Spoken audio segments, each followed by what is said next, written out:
गरीब किसान के बेटा। और हरदम किसान बहुत मेहनत से अपन फसल बोवत रहे, बाकी भगवान शिव की कृपा से ओकर कभी भी फसल कट के घरे ना आवत रहे।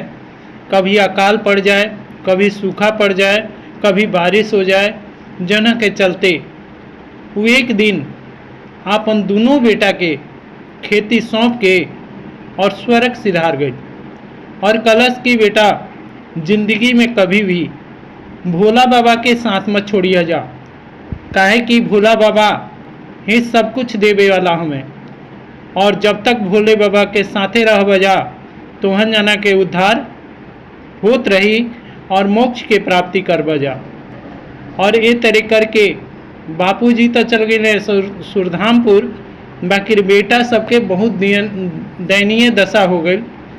किसान के बेटा होखला के चलते बेचारा उहो वही तरह मेहनत करसा, बाकी अकाल और सूखा उन्हीं के फसल के हरदम तबाह कर देवे। और देखी जा, पेट एगो ऐसा चीज है कि केहू के कोनो कर्म करावे पर विवश कर देला।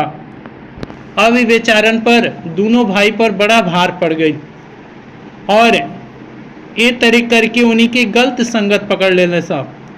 और गलत संगत पकड़ के एक दिन एगो चोर ओकनी के दोस्त यार रहे, वो कलश के ऐसन कर जा कि ये सब में कुछ नहीं के रखल।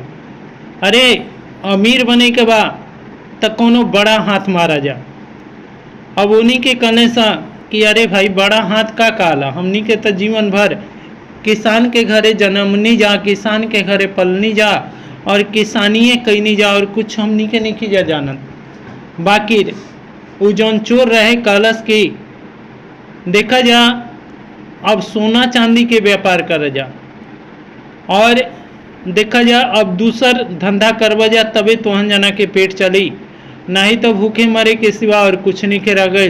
अपने तो भूखे मरबे करवा जा, संगे संगे तोहन जाने की परिवार बाल बच्चा सबकी तड़फी और एक दिन मर जाई, भूख के मारे जैसे तार बाप मर गए। अब बेचारा दोनों भाई सोच में पड़ गए, सकले का हो ना हो, ये चोरवा सही कहता। और ये तरह करके उन्हीं के मन के ऊपर काबू ना करके और उन्हीं के ओकर संगत पकड़ लेने सा। और जहाँ जहाँ चोरी करी जासा इहो बेचारा जासा और चोरी करके ले आओ सा। बड़ा मजा आवे लागल चोरी कैला में।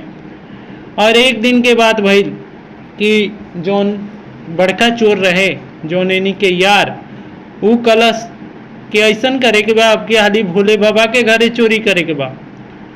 अब वो बेचारा सोच में पड़ गया सा, अरे भोले बाबा के तो हमनी के कभी घर देखले ही नहीं की जा, उनका घर में चोरी कैसे करी जा। और रहल बात, आज तक बापूजी हमनी के यह कहले कि भोले बाबा के संगे में रह बजा, तब तक अकाल तोहन जना के और चाहे भूख से केहू ना मार सके, जब तक भोले बाबा की कृपा रही।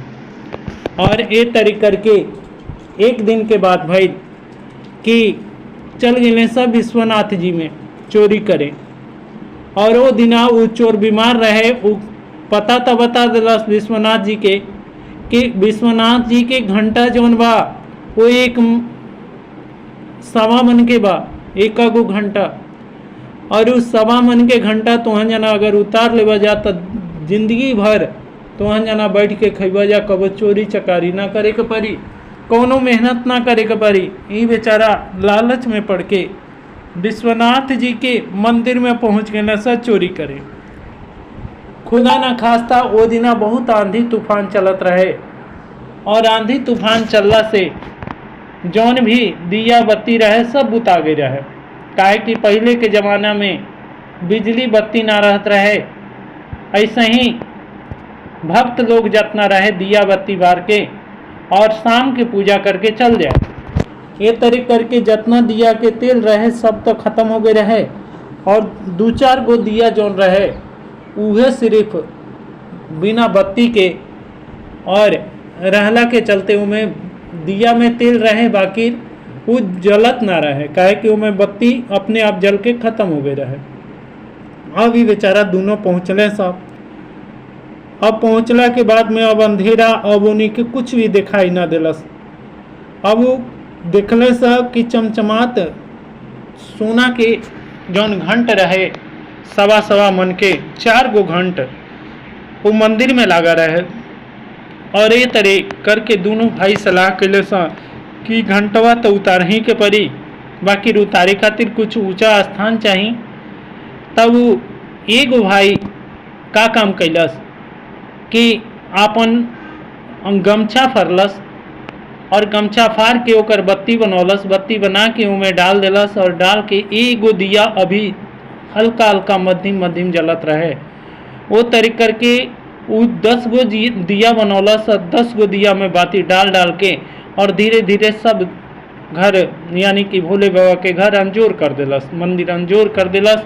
जना के चलते अब वो कनी के सीधे सीधे घंटा दिखाई देवे लागल, उतारे के पूरा चांस बना लेलस। अब एगो भाई कलस कि अरे थोड़ा ऊंचा होके ओकरा के उतारना। तो वो कहता अरे भाई हम काथी पर चढ़ी के तो कोनो स्थाने नहीं के नजर आवत। वो कहने सा कि हे का दे बड़का पत्थर बा, यानी भोले बाबा के शिवलिंग के वो पत्थर समझ ले सका है कि घर में कभी भी उन्हीं के शिवलिंग के दर्शन ना कैले रह सा। और उस शिवलिंग के ही ऊंचा स्थान जान के वो सीधे शिवलिंग पर चढ़ के और वो भोले बाबा के जौन घंट रहे वह उतारल चालू कर देना सा। और ए तरह जब घंट उतारे लगने सा तक इन्हें उन्हें तकला के चलते घंट ओकरा एगो जौन चोर यानी भाई रहे जौन शिव जी के ऊपर यानी शिवलिंग के ऊपर चढ़ा रहे, ओकरा कपार में लागल, जौना के चलते एजा तक कि खून निकल के और भगवान शिव पर गिर गई। भगवान शिव पर गिर गई। ए तरह भगवान शिव साक्षात शिवलिंग से प्रकट हो गए ने। जब साक्षात शिवलिंग से प्रकट हो गए ने तब अब इन्हीं के देख के थर थर कांपे लगने सा, काहे कि भगवान शिव के स्पर्श होखला मात्र से यानी शिवलिंग के विश्वनाथ जी ज्योतिर्लिंग हमें ये सब रौरा सभी के पता हुआ। तो देख लीजिए कि ज्योतिर्लिंग के का प्रभाव होला। ज्योतिर्लिंग के प्रभाव से उन्हीं के जितना भी समस्त पाप रहे वो सब कटित हो गई और भोले बाबा के कृपा ज्ञान के चक्षु खुल गए यानी कि आँख खुल गई और वो भोले बाबा के देख के थर थर कांपे लगले सा। और ये तरी करके उनके भोले बाबा के पहचान गए सा। दोनों भाई साक्षात भोले बाबा के देख के और सीधे दंडवत प्रणाम कैले सा, कले सा कि हे प्रभु हमनी के जीवन भर हमनी के बाप राउर नाम जपत जपत स्वर्ग सिधार गए और जो राह बता के गए वही राह पर चलत चलत हमनी के बहुत दुख कटनी जा। बाकी आज हमारा बुझाता कि जीवन के असली सुख प्राप्त हो जाई। हे प्रभु आज राउर दर्शन हो गई, अब धन्य भाग बा। ये चलते भोले बाबा हमनी पर कृपा करी। और भोले बाबा कलें कि अरे अब इमें का कहे के बाद तोनी के तद अपन सर्वस्व यानी कि पूरा शरीरे हमरा के नछावर कर देना सा। अब तोनी से बढ़ के हमार भक्त के हुई।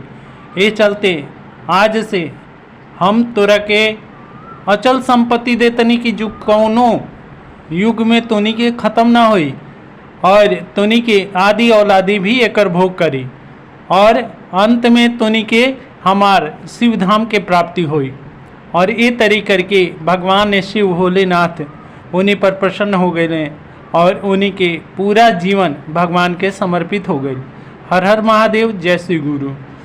ये कथा रौरा सभी के कैसा लागल जरूर कमेंट बॉक्स में हर हर महादेव लिख के बताएं जा। जय श्री गुरु।